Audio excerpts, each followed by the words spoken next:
یا مصطفیٰ یا مصطفیٰ یا مصطفیٰ یا مصطفیٰ یا مصطفیٰ۔ بسم اللہ الرحمن الرحیم۔ تسبیح حضرت فاطمہ زہرا سلام اللہ علیہ کی فضیلتیں حدیث میں اتنی زیادہ ہیں کہ ان کا صحیح شمار ناممکن ہے۔ امام جعفر صادق علیہ السلام سے منقول ہے کہ ہم اپنے بچوں کو تسبیح حضرت فاطمہ زہرا سلام اللہ علیہ پڑھنے کا حکم اس طرح دیتے ہیں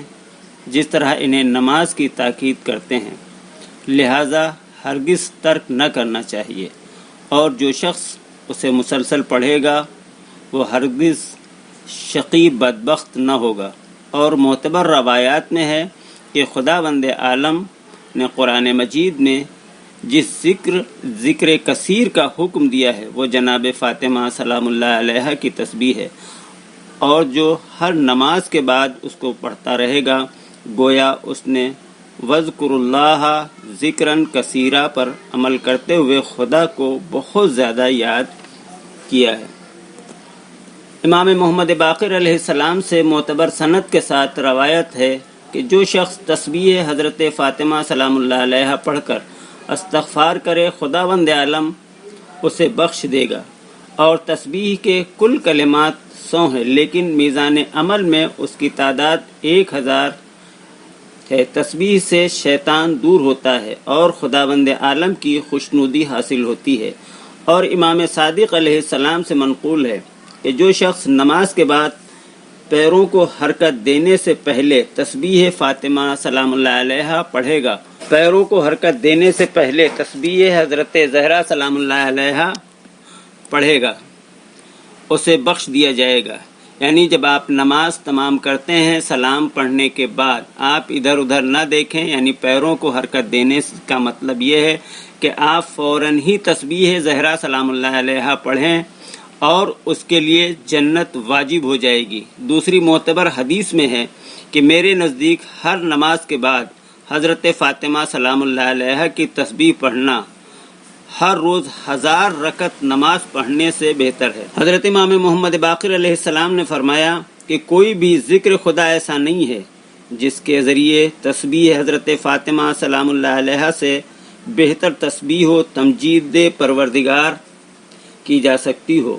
اور اگر کوئی چیز اس سے بہتر ہوتی تو رسول اکرم صلی اللہ علیہ وآلہ وسلم ضرور اسے حضرت فاطمہ زہرا سلام اللہ علیہ کو عطا فرماتے۔ امام جعفر صادق علیہ السلام سے روایت ہے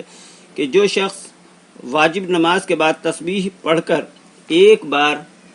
لا الہ الا اللہ کہے گا، خداوند عالم اس کے گناہوں کو معاف کر دے گا۔ اور بہتر یہ ہے کہ تربت امام حسین علیہ السلام خاک شفا کی تسبیح استعمال کرے، بلکہ تمام اذکار کے لیے یہی تسبیح مستحب ہے،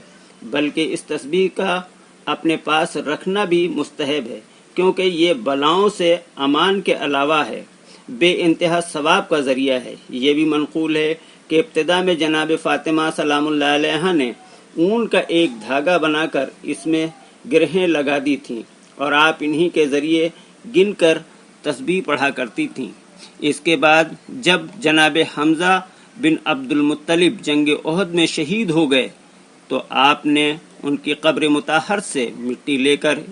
اس سے تسبیح بنائی، اور پھر لوگوں نے بھی آپ کی پیروی شروع کر دی۔ اور جب حضرت امام حسین علیہ السلام کی شہادت ہو گئی تو اس کے بعد یہ سنت ہو گئی کہ آپ کی خاک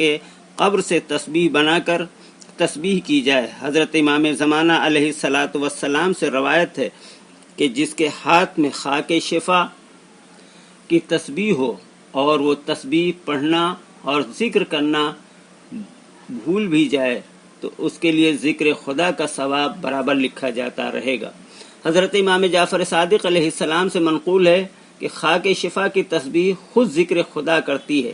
اور تسبیح پڑھتی رہتی ہے، چاہے انسان تسبیح کرے یا نہ کرے۔ اور آپ نے یہ بھی فرمایا کہ خاک شفا کی تسبیح پر ذکر استغفار کرنا دوسری تسبیحوں پر ذکر کرنے سے 70 گنا بہتر ہے، بلکہ اگر صرف ذکر کیے بغیر ہی اس کے دانوں کو حرکت دیتا رہے تو بھی ہر دانے کے بدلے اس کے لیے 7 تسبیحوں کا ثواب لکھا جاتا رہے گا۔ اور دوسری روایت میں ہے کہ اگر ذکر کرتے ہوئے دانوں کو حرکت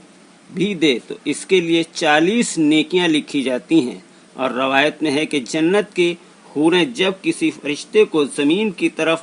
جاتا دیکھتی ہیں تو اس سے التماس کرتی ہیں کہ ہمارے لیے تربت امام حسین علیہ السلام کی خاک شفا کی تسبیح لے آنا۔ اور صحیح حدیث میں امام موسیٰ کاظم علیہ السلام سے مروی ہے کہ مومن کے پاس 5 چیزیں رہنا ضروری ہیں: مسواک، کنگھی، جانماز، 34 دانوں کی تسبیح اور عقیق کی انگوٹھی۔ بظاہر وقتہ یا کچے دانوں کی تسبیح دونوں ہی مناسب ہیں، اگرچہ کچے دانوں والی تسبیح بہتر ہے۔ اور امام جعفر صادق علیہ السلام سے مروی ہے کہ جو شخص بھی قبر امام حسین علیہ السلام کی خاک سے ایک تسبیح پڑھے گا، خداوند عالم اس کے لیے 400 حسنات لکھے گا اور اس کے 400 گناہ محو کر دے گا اور 400 حاجتیں پوری کر دے گا اور 400 درجات بھی بلند کر دے گا۔ روایت میں یہ بھی ہے کہ اس کا دھاگا آسمانی رنگ کا ہو